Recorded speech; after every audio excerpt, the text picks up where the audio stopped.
Hello, everyone. Welcome to our first Droplets of Wisdom for 2021. Very excited. We have the fabulous Dave Forman here as our first guest. And he is just a great guy and has been very helpful in my life. So I'm excited to chat with him and bring his wisdom to all of you. And Dave, can you tell us just a little bit about who you are, what you do, and then we're going to jump right into the conversation for today. You got it. And thanks, Pearl. It's really nice of you. We have known each other a long time, and you're wonderful also. My name is Dave Forman, and I have a company called Bald Man Coaching. I am a life coach, I'm a happiness coach, and I'm even a business coach, which seems to be where I'm going. I'm doing both. I think when you get business and life together, it seems to, especially working with entrepreneurs, it tends to go that way. We just started, so I'm just learning this whole game, but it's so much fun. I've been doing it for so long, I just didn't know what I was doing correctly. So it's working out well. But thanks for having me on. Oh, absolutely. And I'm excited. As Dave mentioned, we've known each other for a few years, pretty much since I started my event planning business. For those of you, my name is Pearl with Lady Jewel, and I do own Lady Jewel, which we do events. But part of what we also like to do is just bringing you information that you should know, at least information that I think I should know and may or may not know. And I thought I'd at least share with the rest of you. And so today we're going to be talking about a well-rounded life. And if there's someone that I know that does that and lives that, it's about Dave. He may be laughing because he's like, really? But it's true, because he lives his life to his fullest. Before we jumped on here, he was talking about his Spartan races that he enjoys doing. I find that insane, but that's okay, because I don't think he would be quite as excited to go dancing with me as much as I would be excited to go dancing. Hold on. What kind of dancing? All kinds. I mean, but I usually love ballroom style. So we're talking salsa, rumba, swing, East Coast, West. Yeah. Have fun. Exactly. I was like, Dave, I know you well enough to know the answer to that question. But what you don't know is that's not how I know Dave. It was in Bald Man Coaching. So Dave, explain how you went from what I know you about to Bald Man Coaching. About 29 years ago, I started Four Masters Bar Service here in Phoenix, Arizona. I used to be a sales rep for a commercial blueprint for a blueprinting company. And I actually was sitting on the corner. I don't know if you ever told you this story. I was sitting on the corner. No, I'm learning all kinds of new things already. Yeah, I was sitting on the corner of 32nd Street and Thomas, and I heard a commercial for bartending school. And I was on my way to a sales meeting.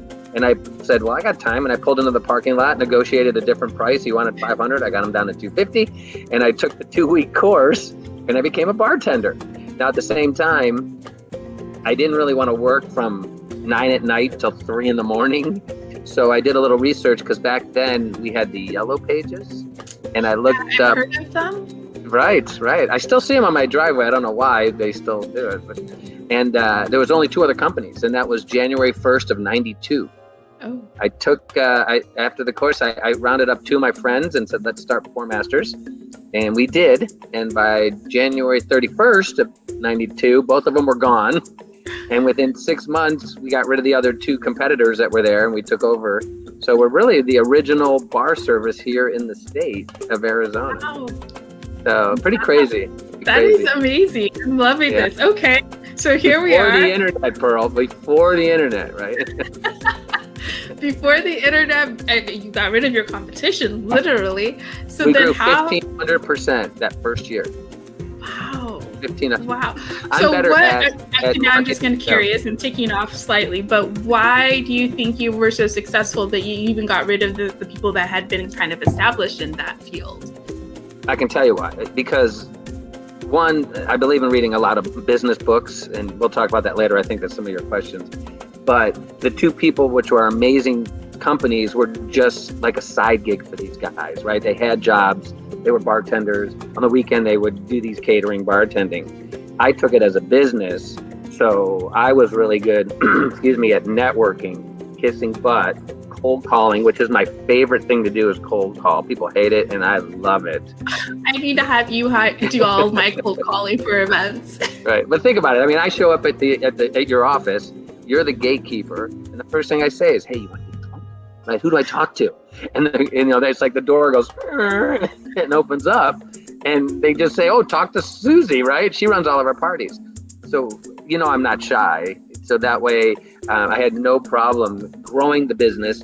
And then there's a great book called The E-Myth, which teaches you systems and to step back and work on your business, not in your business. So after the first year, I said, I'm done bartending, I'm done everything. And I started hiring accordingly because I'm really bad at a lot of things and I'm really good at a lot of things. And all the things I'm bad at, I find people that are really good at and I let them do their stuff. And so we grew so fast, I think, because the other companies were just mom and pops and they didn't understand the business aspect of it. They were doing it just for extra cash on the weekends. Right. Oh, that makes sense. So again, we opened with Bald Man Coaching. So how did we go from poor masters and taking over the world in the valley and the state to here? Bald Man Coaching? Yeah, COVID. There you go. I'm done. The interview's over. It's never over. That's just the beginning of the conversation. Just the beginning. Yeah. When I was a kid, my father, I went to him for one time and I think I was like 11 and I said, can I have $10? And my dad was great. He was the best man. And he turned to me and says, start a company. He goes, I ain't giving it to you. So I was like, what do you do at 11? Well, I lived in Michigan, right? So it snowed. So he handed me a shovel and says, get out there and shovel snow.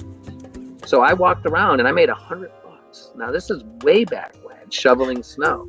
And I realized, this running a business is really cool, right? So Pearl, I always have something going on. Yeah. I'm not a big businessman. I like those medium-sized businesses, and I believe you should have 4 or 5 of them. So if one fails, you always have something to back up. So back to your question. Once COVID hit, and we literally, a year from this week, I think, is when they closed us down. Somebody was telling me. Yeah, it was the 15th. I have to check, but I will always remember just because it was 2 days before one of my events.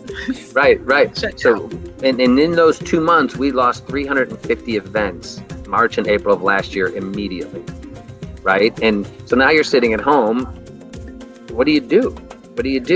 Now, you're in a perfect example. Dave, can I pick your brain? Can we go to lunch? We've done it a few times, right? And I've been doing it my whole life and I love it. I love helping people. And so while I was sitting there, I decided, let's see this coaching, since I'm doing it anyways, maybe find a good template, right? Because I don't even know if I'm doing it right. All I know is I'm helping people, but I wanted more to learn on how to move and learn and all of that.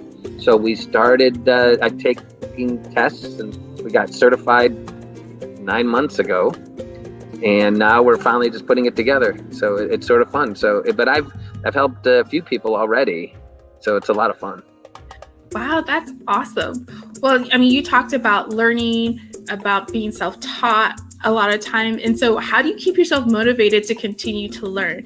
I say that not because you look old, but you've lived some life. Hey, I have no hair. It doesn't mean anything. Well, I do turn 59 on Saturday. You know that, right? I didn't know it was Saturday. No. Yeah, this Saturday. Yeah. Happy birthday. A lot of March babies. My dad's birthday is in March. I just have a new nephew that was born yesterday. My parents' anniversary. Congratulations. My brother, another. Oh my gosh. I'll just add you to the list. Yeah, we're all Pisces. We're all loving. We're giving. You're right. We're all about that. I like to read and learn. And my wife can read Dean Koontz, like she can read all those books, right? And disappear into these books. For me, I like self-help. I really do. I like to learn something if I'm going to read, not just for entertainment. Mm-hmm. So my son, I think Jake played hockey for 9 years traveling the country. And I was in a lot of hotels. So I learned to bring books with me because I'm not a sleeper either, go figure, right? I mean, so I would just sit in the lobby at 2 a.m. reading a book until everybody woke up, and then we'd have breakfast and go to the hockey game. Some of the books that changed my whole thought process was The E-Myth was one that we talked about. And Bob Berg wrote The Go-Giver, which is an amazing book. And those just tend to just get me thinking and moving. So I'm constantly reading different books. And then I think, every Wednesday we have a mastermind group here at the office that has been going on for 8 to 10 years. And we study spirituality, we study quantum mechanics, we study business books. So we're always looking for new edges and different things to try to keep on moving. And again, like you said, I'm old, so this whole new I technology. didn't say you were old. I said older. Sure. So I'm learning word. Instagram now. I'm trying to learn all this whole social media stuff. I'm really good on Facebook, but I'm told is for old folk, right? So I'm learning Instagram and all of that. So I constantly are reading. I'm constantly reading. And we'll talk about, as you say, the lifestyle. It's sort of funny because I post all the time, right? I'm at Starbucks. Anybody want to come and meet me? I'm reading a book, right? Because I have time to do that kind of stuff. Well, and then first of all, let everyone know, because you said the office. Where is this office? So they don't know it's an ethereal place, but it actually exists. Well, Parkside Lane is here at 19th Avenue and Pinnacle Peak, and we have about 8 separate companies. It's that shared office space, except we just don't say come in and use our stuff. We want to be part of a family. So we do a lot of marketing together. We do a lot of helping each other. We have a monthly meeting. It's all small business. So with me being 29 years, Eric's got you covered. He's been going 16 years. Josie just joined us. She's only a year old now, but we get to help each other with questions and all of that. So it's a great learning experience because I've made more mistakes than anyone, and I can, learn from them. That's how I learn, is by screwing up pretty much. Well, I mean, experience is a great teacher. That's the phrase, and it's true, right? You learn a lot. A lot of people, as you said, screw up, but they don't necessarily learn from that and then apply that learning into is that you say you like to learn, but it looks like you apply that. So how do you keep having that excitement to learn and to apply what you're doing in life? Oh, well, think about it. Every time you start something new, you don't think anyone else does it. And then you meet thousands of people that do it, right? Like coaching. I didn't know it was, as soon as I said I want to become a coach, I'm finding coaches everywhere. There's thousands of them, right? I thought I was the only coach in this whole world. What the hell's wrong with you? But everybody is a coach. So it's very interesting. It's sort of conscious awareness. You buy a new car, it's yellow, and then what happens? You see that yellow. Same damn car everywhere, and you're like, what the heck? Nobody had this car before I bought it. But it's only because you pay attention to it, right? So that's the whole concept, is you're paying attention to your surroundings, to all of that, and that's why you notice it. So for me, the coaching just came easy, Carl. It's so much fun. It's just so much fun. And now learning, and I don't want to say manipulate, but helping others when they don't see it is really fun. Because I think everybody should own a business. I think everybody, if you own your business, we've always said we work around life. Life doesn't work around us, right? So my friends, they wake up, they got to go to work. They go to the office. They work 9 to 5, right? I get these texts. What are you doing? I got a meeting, and then I got to go here, and then I'll be at home and play with the dogs. I got to walk the dogs later. And they're like, you don't ever work. And then I'm like, no, I work all the time. I just work around life because it's easier for me. That's how I'd like to live life, not work and then enjoy life. Right. I guess it makes sense, right? No, I feel you. For me, I've been in business now for almost 5 years. It'll be 5 years this summer. Yeah, congrats. Thank you. And that's how I've always done that. But I now actually have the type of business that allows me to do that, to have the flexibility. So if I want to go and visit my brother and sister-in-law or my niece and nephew, I can just text and say, hey, can I come over for an hour or two, just hang out a little bit and then come back and finish what I was doing? Or, I need to help out my parents or whatever. Now you can just do life, and then you work all these other pieces in there, which I completely understand and love. Right. It's a great way to live, right? It's just a great way to, I want to make it sound like we're making money, but it's a great way to live that you can still generate income, but still enjoy life. Right. Instead of going to work. You always hear people like, oh, I got to go to work, right? Where you and I are like, hey, let's go for lunch, and we talk work. Yes, right? Exactly. Why work's working around us, because our businesses tend to run. Sometimes we learn to let them run without us, right? And that's a great feeling. That's just a great feeling when your friends.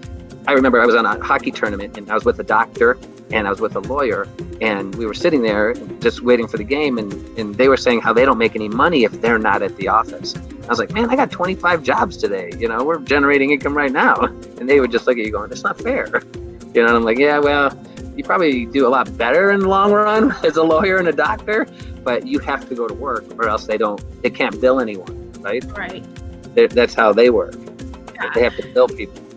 Yeah, it's different. And so for me, you talked about how people should have multiple things going. Like for me, I just started adding classes and slowly putting that out there because I love to learn as well. But I also like to just share that knowledge. I'm that person that is happy to teach you how to fish. I don't want to fish for you, but I'm happy to teach you how to fish.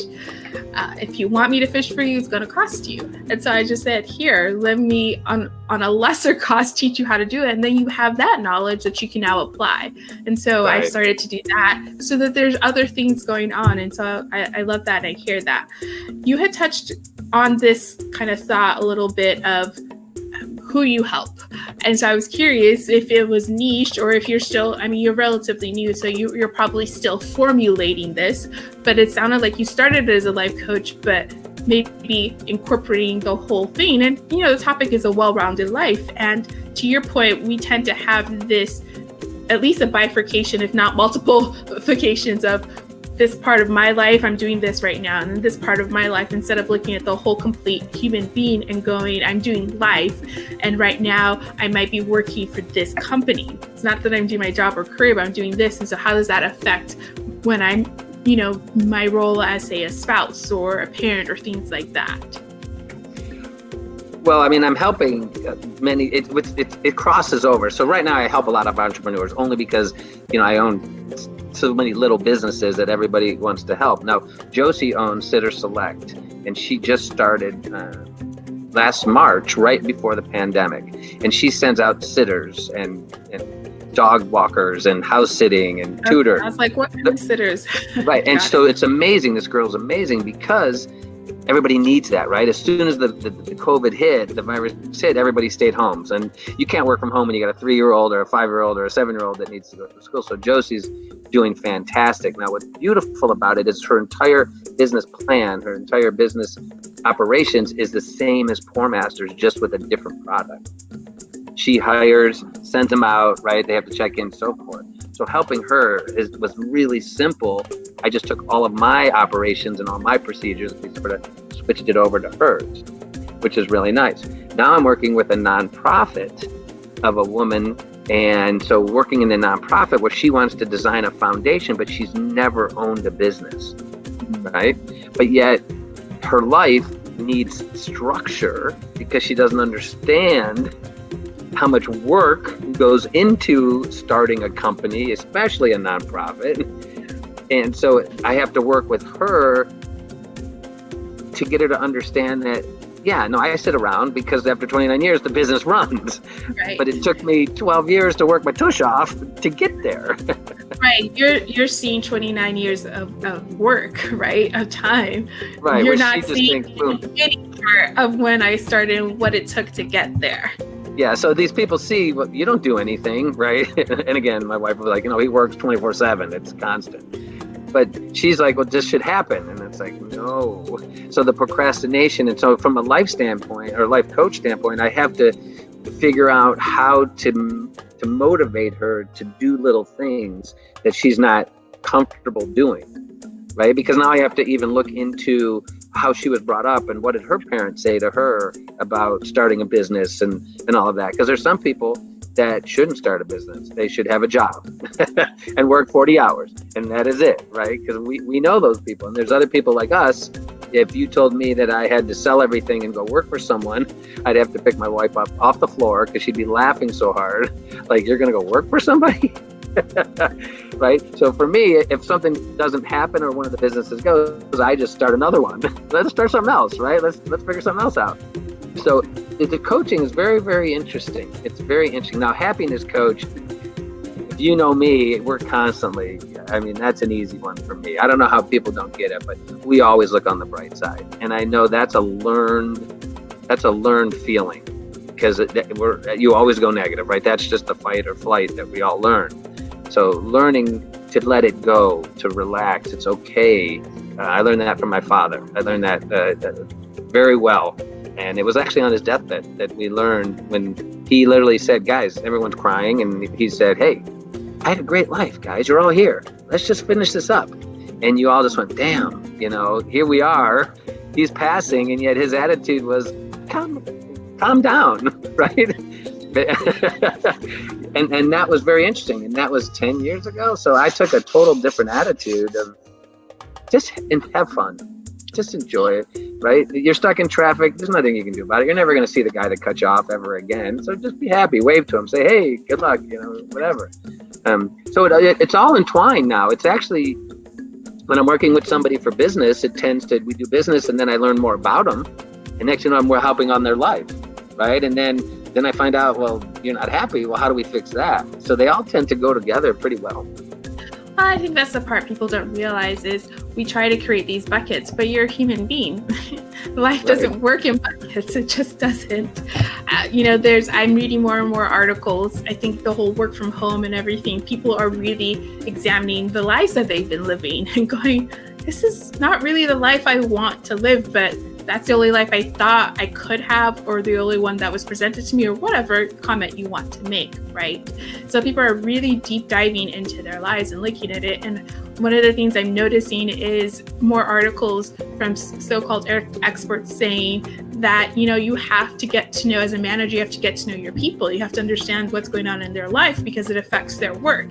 None of this is new. This is truth. It's like, right. I'm glad you're finally figuring this out enough to be able to say that in process. For me, I worked in a nonprofit, and I was known as that person that you could go talk to. I worked in a nonprofit. I worked in retail. I know I don't look old enough to have had 20 plus, almost 27 years of other experience, 20 plus years before my business here. But I did, and I was known in all these other organizations as the person that cares. If you have an issue or something going on, you can always talk to Pearl, because she's going to stop whatever she's doing and hear what you have to say. Because first and foremost, you're a human being, and you have a life that you're living, and that life's going to affect your work. So I'd rather understand what's going on in life and see if we can help. If not, at least just know someone's here to listen to you, because sometimes they don't necessarily need help so much more as they need compassion and understanding. Right. Well, listening is the key, and a lot of people listen to respond instead of listening just to listen. And you've heard that quote 1,000 times, right? And that's pretty normal. It is, but what I also loved you said was that these are learned skills, right? It's not something. All right. No worries. All right. These are learned skills. It's not something. It's something you can learn. You don't have to come out of the womb knowing these things, and it's not a character default if you don't have them. You just have to be willing to learn. As you said, learning how to listen so that you're actually hearing and receiving, and then you're going to respond based on what you've heard. It's like, so Dave, I heard you say this. Right. Well, get them another question. Don't just give an example. People love to brag about themselves. So if you're going to tell me about your trip to Walt Disney or Disneyland, as soon as you're done, I'm like, oh, when I went, instead of digging deeper to find out why you were so happy, why you keep smiling when I say Disneyland, right? So because everyone should love Disneyland, right? No, I have friends that are 60 years old that still go, it's my favorite place on earth. And then I'm just like, okay, it's sort of creepy, just a bunch of old folks walking around Disneyland, but I guess not, right? I will be that person. Just right, so see, there's always that somebody that it's the happiest place on earth, I think is what they call it. Yes. That is Target. It's just very interesting. I always ask when somebody says you can't do that, I always say, who says? Right? Really, who says? Now, I don't watch the news. I haven't watched the news in years. And I barely watch TV. If it's a good hockey game, I'm on, right? If it's something my wife tells me I have to watch, some show that's on Netflix that they design just so we can sit together, I get it. But if you stay away from people telling you what to do, especially the news, especially all these programs, which I don't even consider the news anymore. I think they're just people with opinions. Then you can make your own and live life a lot simpler and do whatever you want to do as long as it doesn't affect others. That's pretty much my theory, right? So none of us really care what you do as long as it doesn't affect me, right? And as long as you're nice, friendly, and you keep it to yourself. And that's a great way to live if you could just remember that as you're going through.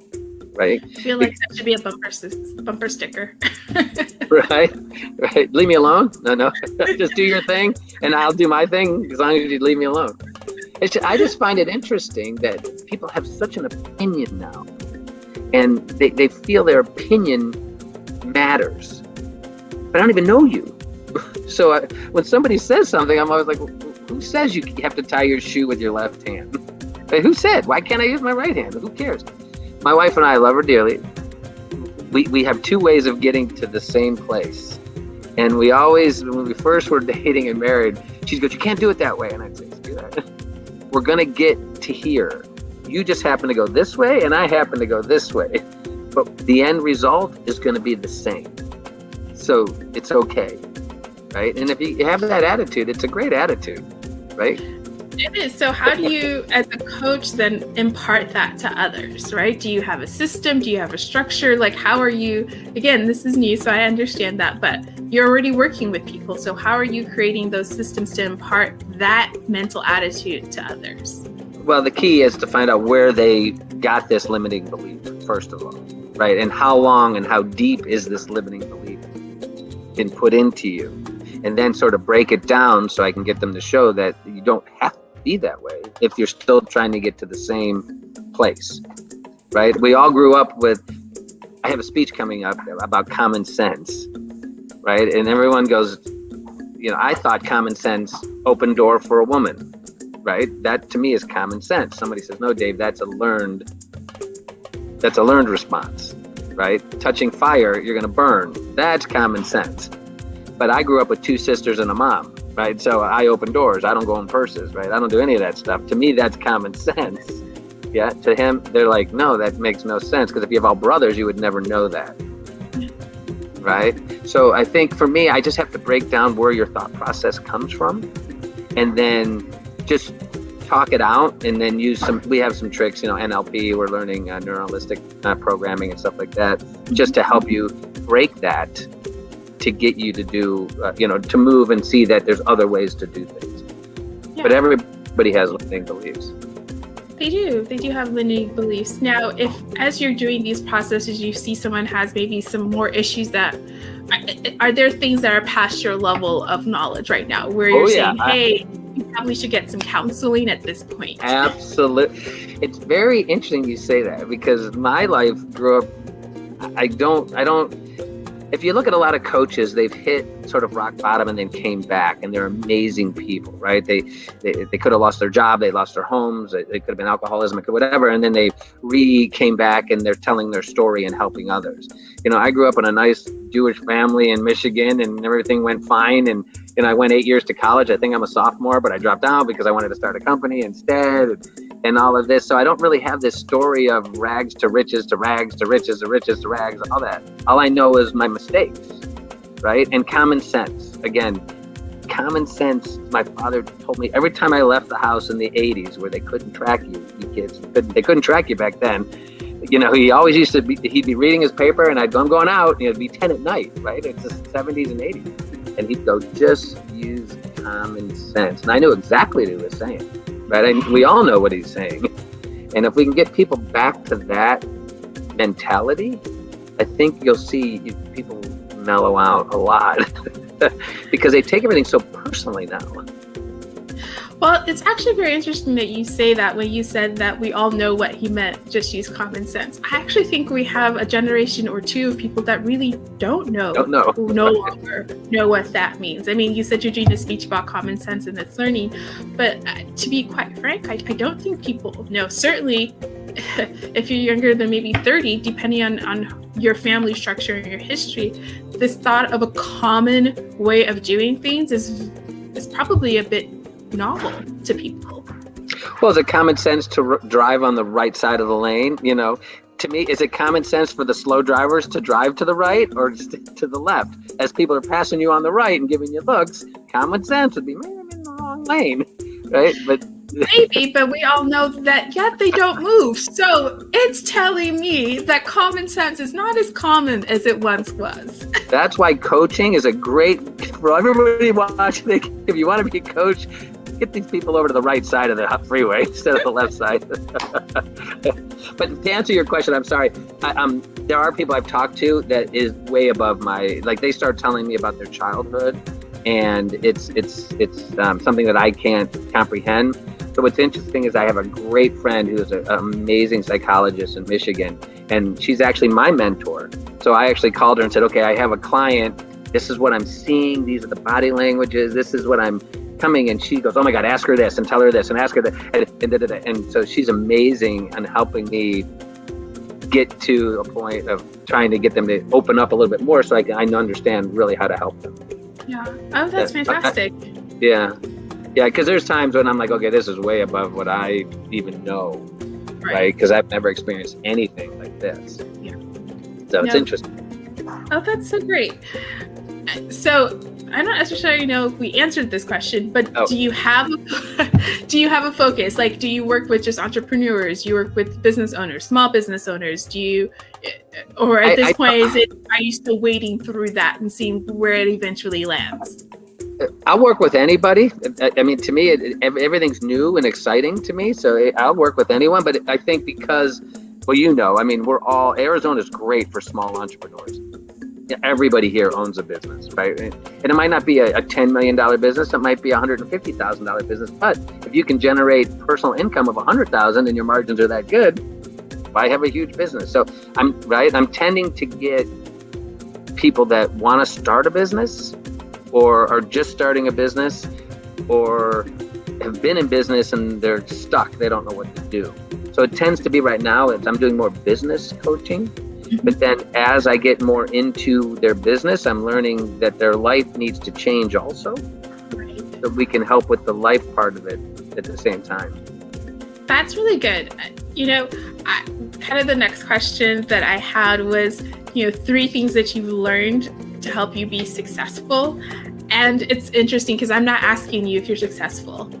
That's the foundation, because I could hear voices in my head saying, well, how do you know he's successful? It's like, he is. He's enjoying his life. He's living it. So for all of those who might be questioning it, and besides, how anyone decide, I think that's part of the conversation you probably eventually have with people is define your success and then go for it. That's the key, is what is success to you? To me, right? We have friends that a success is $1 million in the bank. Yeah. That's success, right? Everybody that knows me, I'm not money motivated. I mean, God forbid, right? You got to make money, right? I got one kid that went to private college. I got, another one in medical school in the Caribbean, right? You got to make money. I get it. But for me, even in high school, my friends said, what do you want to be when you grow up? I used to say, I just want to have fun. That's all I care about. I just want to enjoy life. That's all I ever wanted to do. Now, you need money to do that. I'm not saying you don't, right? I know how some people are like, oh, you don't need money. But for you, money is a tool than the end. Right. Yeah, but I mean, there's no goal. For my goal, we throw parties. You've been to our parties. We throw parties all the time, right? I like people. I like to be around people. I like to celebrate people. And for me, that is enjoying life, right? Doing the Spartan races around the country. That's enjoying life. Work tends to get in the way of it, but you have to work because you need the money to do all these things. Right. So my success is making you smile, which is easy, by the way. And 2, just enjoying living. It's just, and I know it sounds weird, but it's once you get to know me and right, we're always having fun, right? So that is success to me, is having fun. And so everybody's different. Like at least 3 things that got you there so that you could have that kind of a success. Luck is what I say. And okay, so my forte is marketing and sales, right? So for me, knowing the right people to put in the positions that I don't like, accounting, employees, let them deal with all of that kind of stuff. All of the rules and laws we have to abide in. I just want to go out and take you to lunch and say, use us, Four Masters or coaching or whatever as a planner. So that's one is knowing what you're really bad at so you can hire correctly so you can keep doing what you love. Because if you do the stuff that you don't like, you're going to burn yourself out. That's where you're just like, I don't want to do this anymore. 2 is I'm so sorry, Dave. There's a little background, so I think I'm hearing someone else's conversation as well as you. Sorry. And then I would say, constantly, I'm always looking up new ways to market. I'm always looking up ways to get out, to do different things, to market our business. Right. So I'm learning Instagram, like I was saying, it's a whole new ballgame. All that kind of how it works and all that kind of stuff. And then the third, those are the tough ones. As I said, if you show that you're enjoying what you're doing, I think people follow. Right. I just, if I came to you and said, oh, well, this stinks, this guy this, and the employee's doing that, and then, oh my God, this client was this, and then she'd be like, well, then why are you doing it? Yeah. Right. But I'm never like, I'm always like, oh, we threw this party, you should have been there. We had a bounce about for adults, and we had a slip and slide in the puddles, and all this kind of stuff. Right. We're having a blast. So again, just enjoy what you do, whatever it is. And if you don't like it, stop. Do something else. It's okay. Nobody's looking at you going, no, you have to be a doctor. We had a friend back when, and he was, he was an engineer. And this is way back when I first started in 92. And he was making 6 figures, right? He was making bucks back then.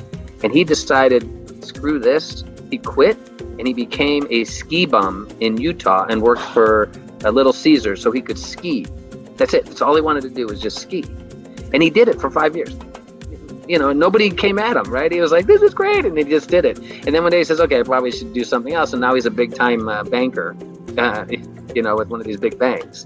But he was smart enough to do that. And he saved enough, obviously, to go live that life. But, nobody yelled at him. You did all this degree and now you're not doing anything. Yeah, I see that. So quick recap, enjoy what you're doing, obviously. Keep learning. At least I feel like that was what you were saying in point number 2. And then point number 1, you broke up a little bit. So the very first point you broke up a little bit. So could you restate that? I don't remember. Was it to enjoy what you do? No, we already did that one. No, it was enjoy. It was keep learning. And then the first one, I was like, I don't remember either. Well, how about this? We'll do a bonus one. So enjoy what you're doing, keep learning, and give me one more. Meet as many people as you can, because you never know who you're going to meet. You did say that. That was marketing. You did a lot of what you do. The marketing and sales, marketing. Right. But now I remember point number 1. You had said that understand what you don't enjoy doing or you don't do well, and then hire people or partner with people to help you do those things. So you don't do them, and you have that enjoyment of, you can keep your enjoyment of what you like to do. Right. Well, I'll tell you another thing that I was thinking about since we've been talking is the more people you meet, the more opportunities you have. So for me, on vacation is my favorite time because I'm the guy that's in the elevator going, hey, what's up? What's going on? Who are you? What do you do? And people are looking at you like, oh my God, I'm going to die, right? There's a crazy man on the elevator because he's talking to all of us. And I meet so many people and see so many different industries that you never know. I say this to my kids all the time. You never know who your biggest client's going to be. You have no idea, right? He could be dressed like, overalls and a straw hat, whatever, but he owns, 800 acres that he throws a party for 1,000 people and he needs bar service or he needs coaching because he's lost, right? I mean, you never know. A real fun trick to do, who's ever watching, is when you walk into an elevator, if you're the last one, don't turn around. Stand and face everybody and watch what happens. It stresses. Watch what happens. I do it periodically and it freaks me out. I was like, can you say that? I was like, right? Because people don't know what to do, right? Because that's not the norm, right? It's just not the norm. So you walk in and say, hey, how's everybody doing? And little people won't even look. They'll be looking up. They'll look everywhere but at you. And it's so much fun. I learned that a long time ago just to have some fun with it. Well, I haven't done that in a while, mostly because I'm actually not a fan of elevators. But I'll have to remember that. I mean, my saving grace to you is you have a good smile as well as I have a nice smile, so I tend to look not necessarily as threatening as I probably could. You're always giggling. You're always laughing. Oh my goodness. Well, that's great. So enjoy what you're doing, which is very important. Actually, there was something you had said that, no one's going to come after you, which in one sense is technically true. But let's say you have a family. I mean, this young didn't sound like he maybe was not married or didn't have any children or anything. Let's say you have people that are dependent on you. So how do you do that kind of transition as far as like, hey, I don't care what I'm doing for, I want to just go do this. Like, how do you do that and still maintain the responsibilities that you might have? Well, say it again. Explain. So they don't come at me in what sense? Well, you had said, if you don't like what you're doing, just quit and do what you want to do. So the thought that popped into my head immediately was like, yeah, that's easy for someone to say if they're single and they're not married and they don't have children that they're worried about. But if they do, that's not necessarily that easy, because you do have a spouse and you do have children that are dependent on that on this life. Right. So it won't be as quick as me just telling Jody, hey, I'm starting another company, and then she throws a pen at me, right? Because no, we're not, right? Kind of a thing. But if you think it out and you say, okay, you have to present it to your family that I'm thinking of leaving my position. Here's my options, and if I do take it, here are my next 3 options, right? So when somebody says to me, Dave, I want to do this, I always say, well, let's look at that. If you do it this way, here's the response you might get from somebody. How are we going to respond to that? Now, if you do it this way, you're going to get a different response. How to respond to that? Pick one. Pick one of these, whatever choices you have, but you'll already know what the response is going to be when they come at you, so you won't be going, You'll already know what's going on.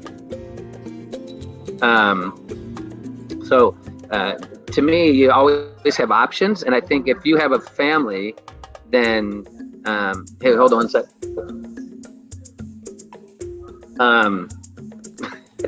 I've tried to tell everybody I'm doing this, and everyone just keeps walking back in, like doing it.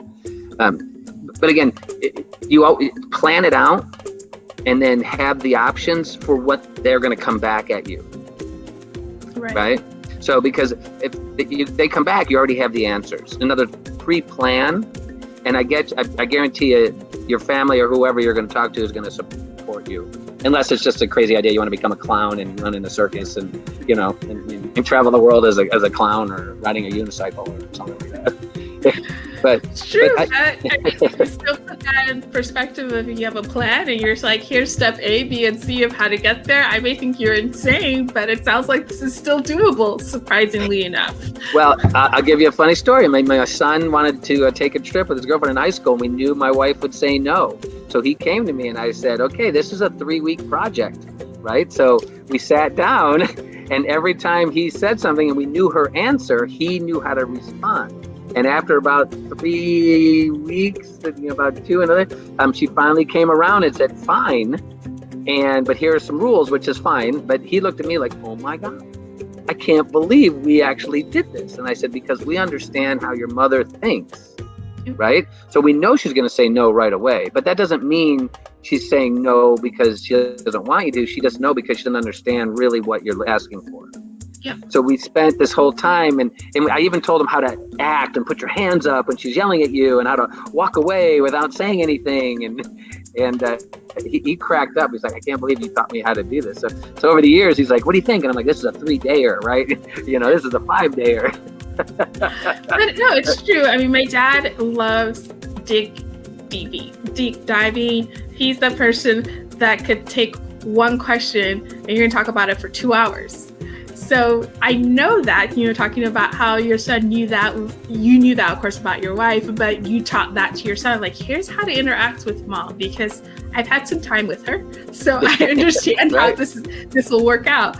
With my parents, it's the same thing. It's like, yeah, here's how this works. But I don't think we think about that maybe as a business owner, like, hey, just because you said something very key, she's going to say no right away, but that may not mean no forever. And I think that was even right now, just like, oh yeah, just because someone says no right away doesn't mean it's no forever. It's like, keep working with them, keep having that conversation with them.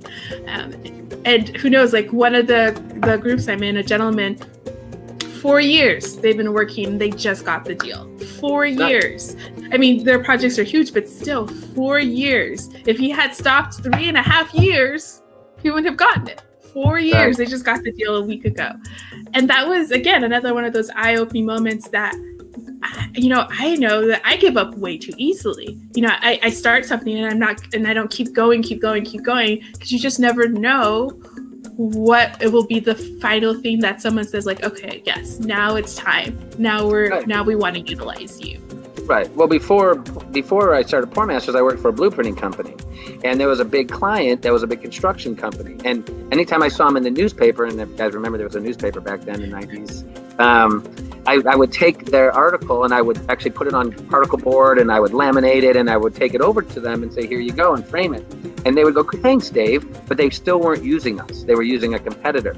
Well, over the years, when the competitor finally did something they didn't approve of, and they called me and they said, look, you've been so nice to us for all this time. Get in here and give us a quote. We got the account.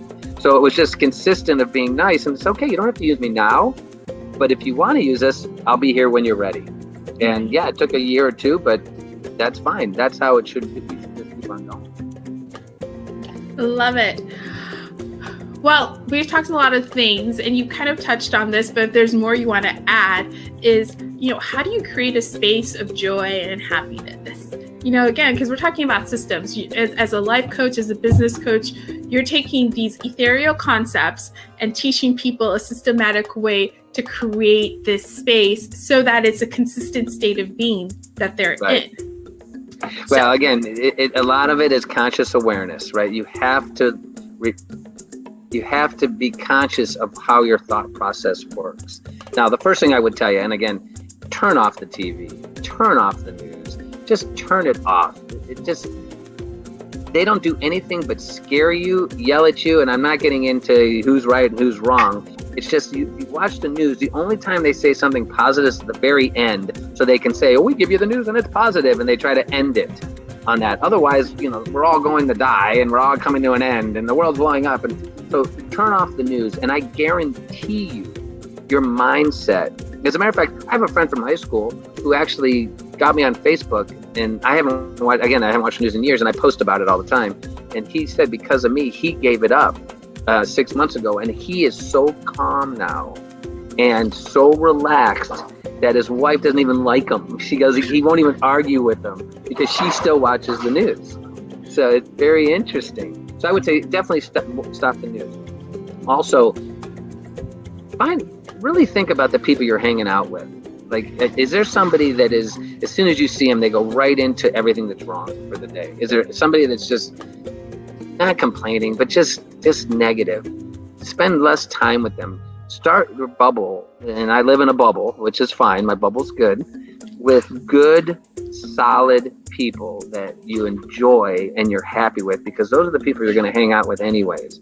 And when you do, you tend to just be happy. Like Pearl, when you and I are at lunch, we giggle all the time, and we just sit and giggle, right? You're part of that bubble. It's perfect. And a lot of people are scared to do that because it might be a family member, but that's perfectly okay. You don't have to say, I dislike you, you're out of my life. You just have to take and make it as minimal as possible.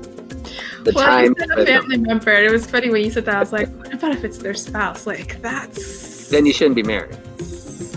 Okay, there you go.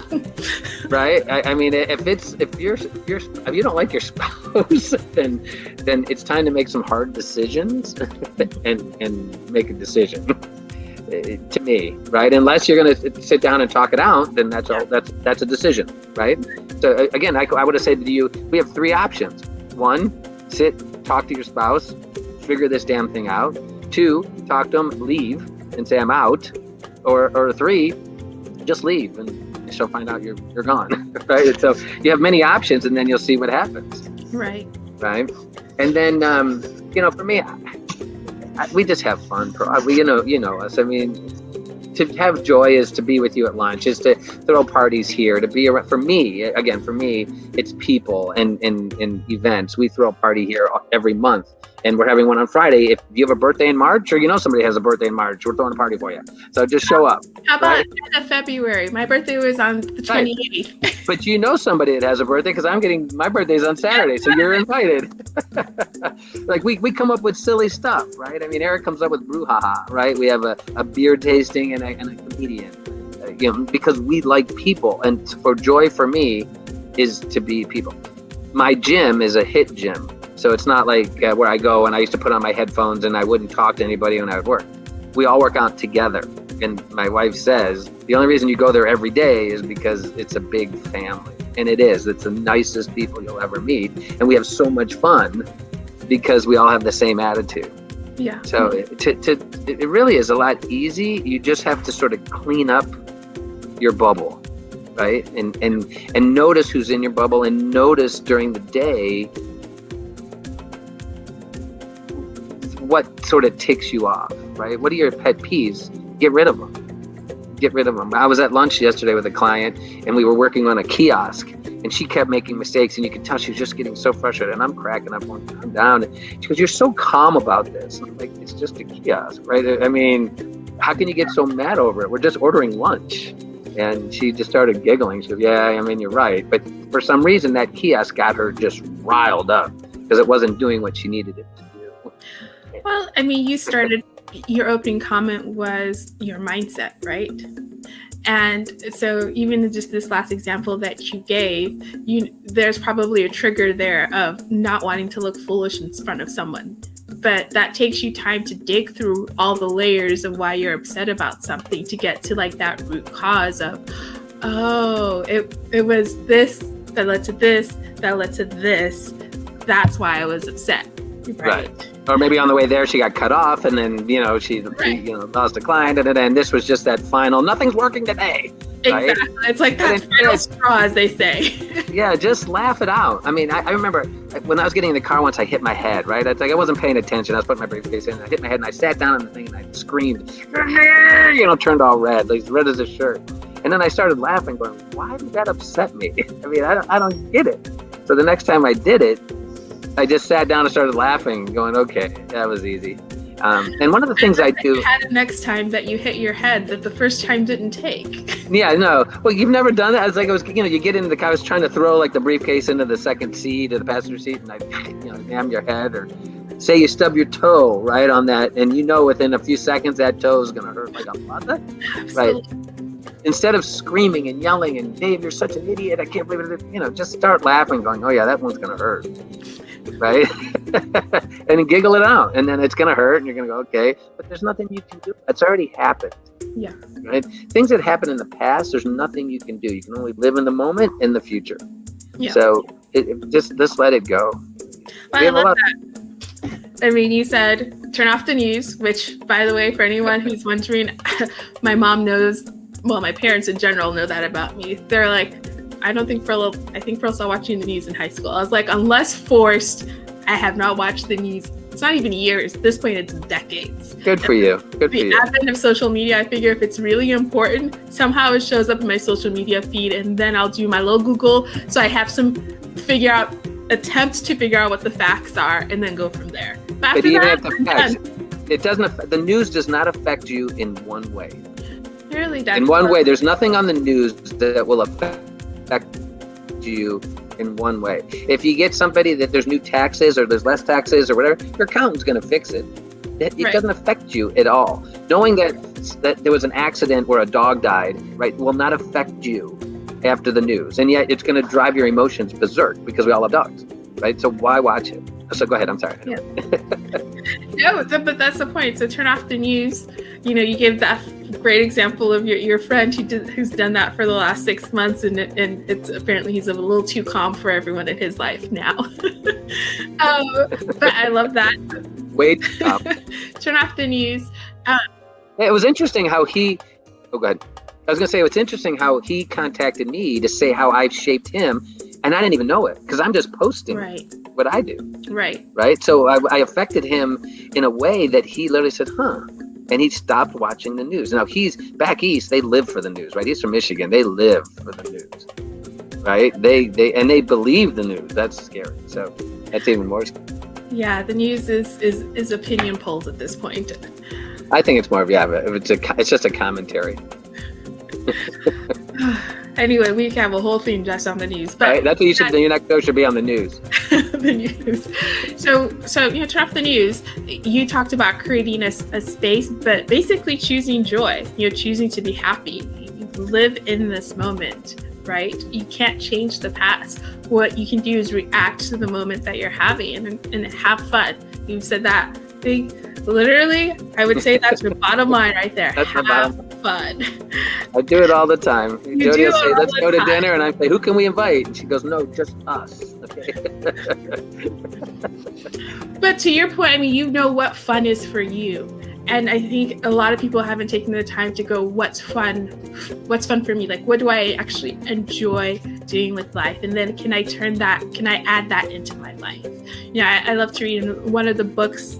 I haven't read the book, but one of the teachings, a 12-week year, you know, for business is talking about, don't look at the whole year, but look at 12 weeks and treat it as your year for business. And we did read that in our mastermind. Yes. Yeah, so do everything, because if you notice, sales reps, if you give them a year, I think they used the example, if you give sales reps a year and say you need this quota, they'll wait for the last 3 months to even do anything, right? The first 9 months are like partying, doing whatever, because they got a whole year. But if you say your quota better be done within 12 weeks, they're pounding the pavement because they need to get it done. Right. So do everything in 12 weeks. Yes. But what I loved from that teaching, though, was the concept of plan your fun into it. That was part of that 12-week year. And I don't know how many people actually really do that or even think that they should do that, right?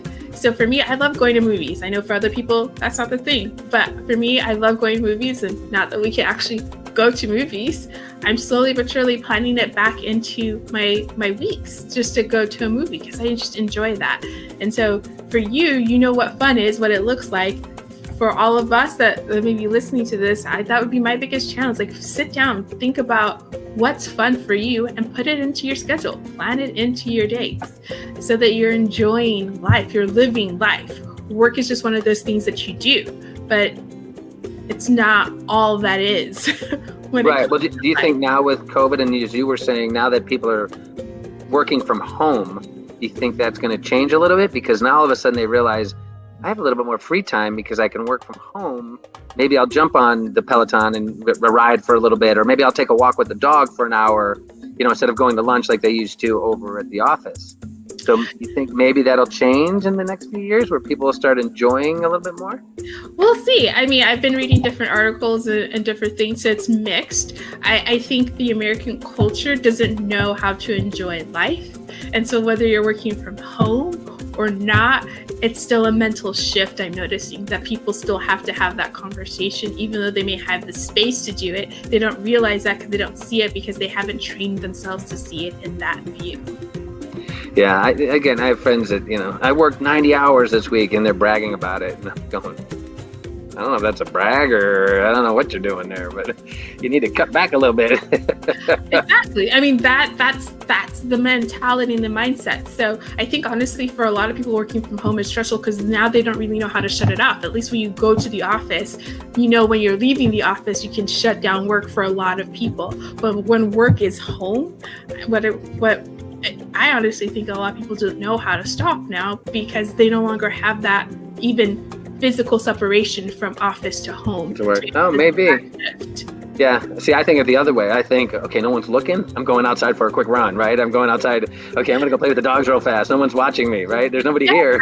We just spent the last hour talking to you, and that's your mentality. That's your mindset. That's how you view the world. That's not how a lot of people view the world. Well, let's change the world, Pearl. Yes. Let's change it.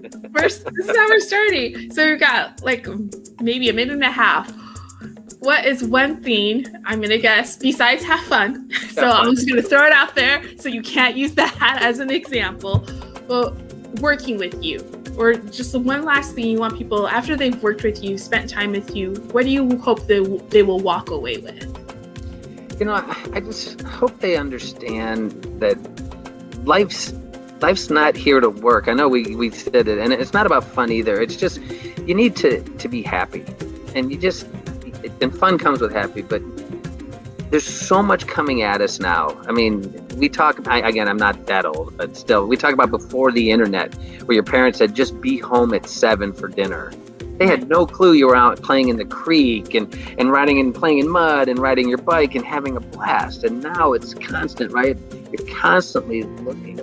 So I don't think I'm ever going to be done with you if I work with you, because I tend to check in a lot just to see how it's going, because it's an ongoing process. You can always fall back if something happens. But just we're only on this earth for a short period of time, and work is not the way to live. I get it. We have to work. I get that part. But if you have a chance to start something or embed it with fun and enjoying it, then please do. Because you'll see that, you're just not here you never know. You just never know when this life on earth is done. And it shouldn't be always being pissed off and mad and all of that. You should enjoy people. I think that's the key, is just enjoy. I love people. It's just fun to meet. You just meet the craziest people. There's so much fun. And if you don't look at people as, oh my God, I'm standing in line and this guy in front of me, and find out who he is, talk to him. I guarantee you he'll talk to you if he's standing in line at Chipotle or something. They have no problem with that kind of stuff. Just have fun.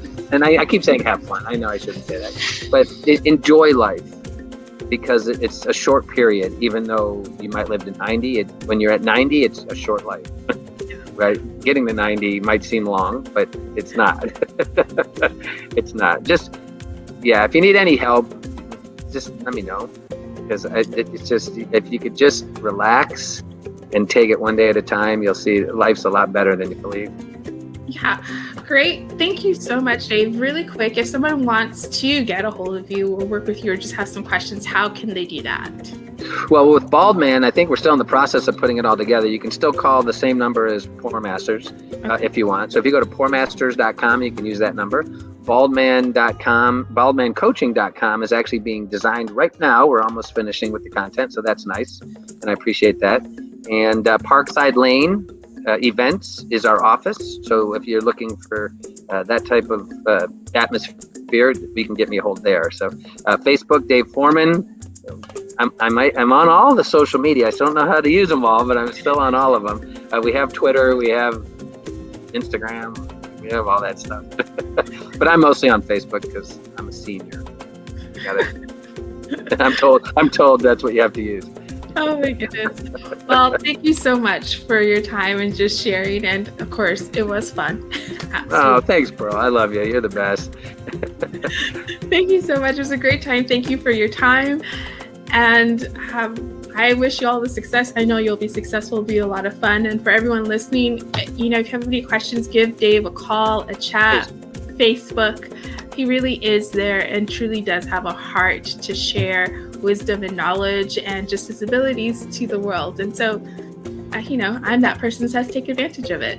I'm very blessed to be surrounded with a lot of wisdom, starting with my mom and my dad, and with that wisdom. And so they've taught me to also just seek it and see it around. So when I see someone else who has wisdom, I'm like, ooh, I'm going to keep that person in my life. Dave is definitely one of those people I keep. Oh, well, thanks, bro. Thanks for having me. So, have a great day, everyone. Chat soon. See you later.